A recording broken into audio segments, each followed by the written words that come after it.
Влизаме в най-новия хотел в град Хисар, а именно Empire 5-звезден хотел. Какво прави впечатление? Една изключително просторна и голяма стая. Да отбележа, че това не е стандартна стая, делукс стая. Интериорът е съвременен, много приятен, ненатрапващ. Прави впечатление. Хубав текстил на завесата. Мукет. Да, достатъчно добър и мек. Цветовете са натурални, земни тонове. Сивото е по-топло сиво, съчетано с различни нюанси. На кафяво, бежево,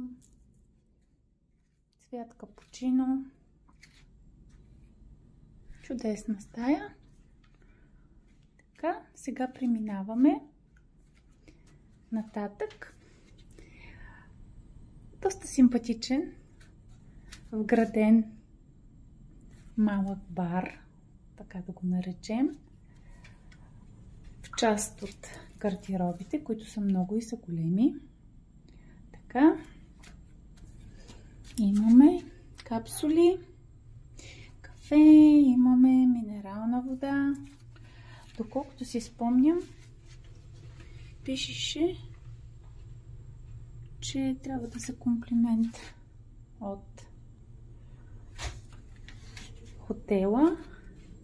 Преминаваме нататък.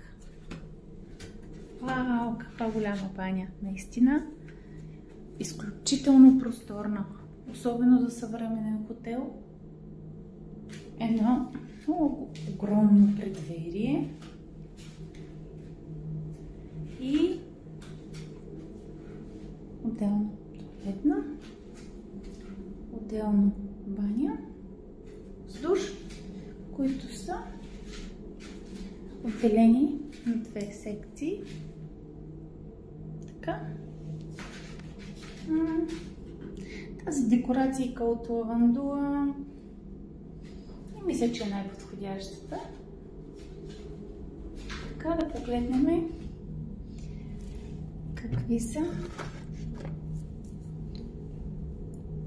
козметичните шишенца, най-стандартните. Ще да проверим. Има. Да. Шапчице. Ще видим тази бутилка. Пиличка с бомбонче.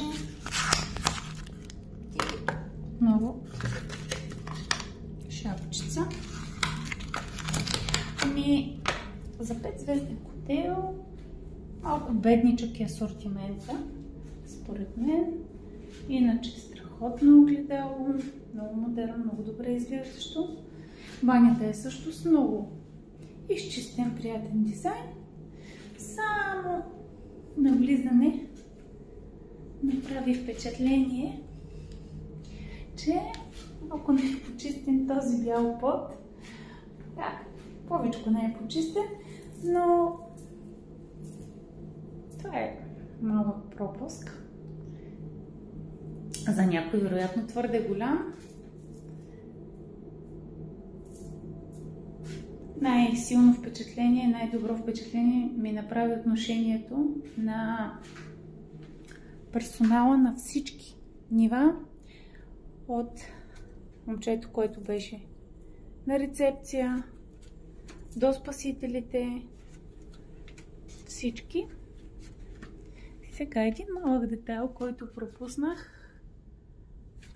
Две картини за декорация. Честно казано, на мен лично не ми се вписват тези флорални картини с цялостната така доста модерна визия.